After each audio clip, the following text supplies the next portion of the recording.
ഓം നമഃശിവായ. ഇന്നത്തെ അധ്യായത്തിൽ നിർജ്ജല ഏകാദശിയെ പറ്റിയാണ് പറയുന്നത്. ജൂൺ 18 നിർജ്ജല ഏകാദശി. ഒരു വർഷം മുഴുവൻ ഫലം. വ്രതം എടുക്കേണ്ട രീതി, പ്രാധാന്യം, ഐതിഹ്യം. പാപശാന്തിക്കും വിഷ്ണുപ്രീതിക്കുമായി അനുഷ്ഠിക്കുന്ന വ്രതമാണ് ഏകാദശി വ്രതം. ഓരോ ഏകാദശിക്കും വ്യത്യസ്തമായ ഫലങ്ങളാണ് ഉള്ളത്. മിഥുനമാസത്തിലെ വെളുത്തുപക്ഷ ഏകാദശിയാണ് നിർജ്ജല ഏകാദശി എന്നറിയപ്പെടുന്നത്. ഇത്തവണത്തെ നിർജ്ജല ഏകാദശി ജൂൺ 18 ചൊവ്വാഴ്ചയാണ്. വർഷത്തിലെ 24 ഏകാദശികളിൽ വെച്ച് ഏറ്റവും കഠിനമായ ഏകാദശി വ്രതമാണ് നിർജ്ജല ഏകാദശി വ്രതത്തെ കണക്കാക്കുന്നത്. ജലപാനം പോലും ഇല്ലാതെ ഏകാദശി വ്രതം അനുഷ്ഠിക്കുന്നതിലൂടെ ഒരു വർഷം മുഴുവൻ ഏകാദശി അനുഷ്ഠിച്ചതിൻ്റെ ഫലം ലഭിക്കുമെന്നാണ് ആചാര്യന്മാർ പറയുന്നത്.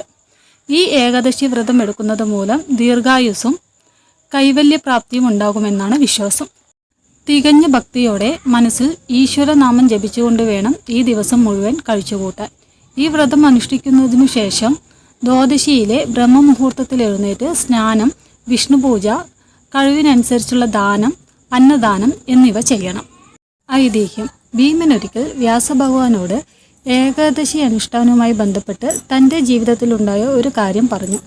തൻ്റെ സഹോദരങ്ങളും ദ്രൗപദിയും അമ്മയുമെല്ലാം ഏകാദശി വ്രതം അനുഷ്ഠിക്കാറുണ്ട്. തന്നോടും ഈ വ്രതം അനുഷ്ഠിക്കാൻ പറഞ്ഞു.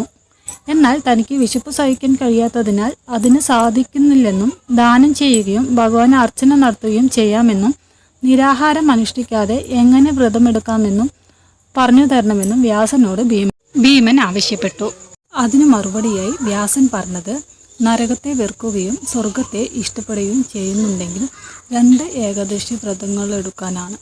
അതിനു മറുപടിയായി ഭീമൻ പറഞ്ഞത്, ഒരു നേരം മാത്രം ഭക്ഷണം കഴിച്ചുകൊണ്ട് തനിക്ക് ജീവിക്കാൻ സാധിക്കില്ലെന്നും അതുകൊണ്ട് ഏതൊരു വ്രതം കൊണ്ട് മാത്രം തനിക്ക് മംഗളം ഭവിക്കുമെന്നും പറഞ്ഞു തരണമെന്നുമാണ്.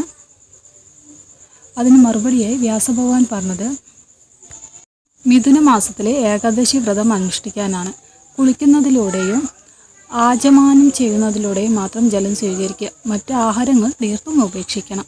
ജീവിതകാലം മുഴുവൻ ഈ വ്രതം അനുഷ്ഠിച്ചാൽ സകല ഏകാദശി ദിവസങ്ങളിലും ആഹാരം കഴിച്ച പാപവും ഇല്ലാതാകുമെന്നും വ്യാസൻ പറഞ്ഞു. വ്യാസന്റെ ഉപദേശം സ്വീകരിച്ച ഭീമൻ ജലപാനമില്ലാതെ വ്രതം അനുഷ്ഠിക്കുകയും ദ്വാദശി ദിവസം പുലർച്ചെ ബോധരഹിതനാവുകയും ചെയ്തു. തുടർന്ന് പാണ്ഡവർ ഗംഗാജലവും തുളസി തീർത്ഥവും കൊടുത്ത് അദ്ദേഹത്തിൻ്റെ ബോധക്കേട് മാറ്റിയെടുത്തുമെന്നാണ് ഐതിഹ്യം. നിർജ്ജല ഏകാദശി പോലുള്ള വ്രതങ്ങൾ എടുക്കുമ്പോൾ ആരോഗ്യസ്ഥിതി കൂടി ശ്രദ്ധിക്കേണ്ടതാണ്. ഏകാദശി വ്രതം എടുക്കുന്നവർ, ഏകാദശി നോൽക്കുന്നവർ തലേദിവസം ഒരിക്കലെടുത്ത് വ്രതം ആരംഭിക്കണം. അന്ന് നിലത്ത് കിടന്നുറങ്ങണം. ഏകാദശി നാൾ സൂര്യോദയത്തിന് മുൻപ് ഉണർന്ന് ശുഭവസ്ത്രം ധരിച്ച് ഭഗവാന്റെ നാമങ്ങൾ ജപിക്കണം. വിഷ്ണു സഹസ്രനാമം, ഭഗവത്ഗീത, നാരായണീയം, ഭാഗവതം തുടങ്ങിയവ വായിക്കാവുന്നതാണ്. അതിനു കഴിയാത്തവർ ഓം നമോ ഭഗവതേ വാസുദേവായ എന്ന മന്ത്രമോ ഹരേ കൃഷ്ണ കൃഷ്ണ കൃഷ്ണ ഹരേ ഹരേ എന്ന മന്ത്രമോ ജപിക്കാം. മഹാവിഷ്ണുവിൻ്റെ അഷ്ടോത്തരം കേൾക്കുന്നതും ജപിക്കുന്നതും നല്ലതാണ്. ഈ ദിവസം കഴിയുന്നത്ര ഭഗവത് കീർത്തനങ്ങൾ കേൾക്കുകയും വിഷ്ണു ക്ഷേത്രത്തിൽ ദർശനം നടത്തുകയും ചെയ്യുക. ഏകാദശി ദിവസം പകൽ ഉറക്കം പാടില്ലെന്നാണ്. അന്നേ ദിവസം നല്ലരി ചോറും അരി കൊണ്ടുണ്ടാക്കിയ പദാർത്ഥങ്ങളും ഒഴിവാക്കണം. ദശമി ദിവസം കുളിച്ച് ഒരു നേരം ആഹാരം കഴിച്ച് ഏകാദശി ദിവസം പൂർണ്ണ ഉപവാസം അനുഷ്ഠിക്കണം. പൂർണ്ണ ഉപവാസം സാധ്യമല്ലാത്തവർക്ക് പാലും പഴങ്ങളും ഭക്ഷിക്കാം.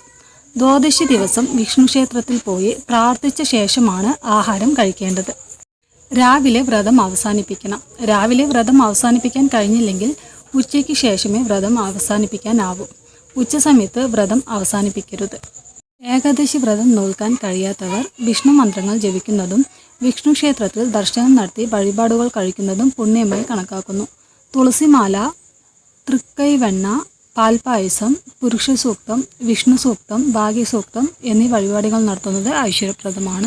എല്ലാ പാപങ്ങളും നശിക്കാൻ മോക്ഷദാതാവായ ഗുരുവായൂരപ്പൻ്റെ അനുഗ്രഹം ഉണ്ടാകാൻ ദിനം മുഴുവൻ നാമജപത്തോട് കഴിയുക. മനഃശുദ്ധിയോടെയും ഭക്തിയോടെയും അനുഷ്ഠിക്കുന്ന ഏകാദശി വ്രതം രോഗശാന്തി, കുടുംബ സ്വസ്ഥത, മനഃശാന്തി, ആയുരാരോഗ്യം, സമ്പത്തും കീർത്തിയും, ശത്രുനാശം, സന്താന സൗഭാഗ്യം എന്നിവ അനുഭവിക്കുന്നതിന് ഇടയാക്കും. ജീവിതാന്ത്യത്തിൽ മോക്ഷവും ലഭിക്കും.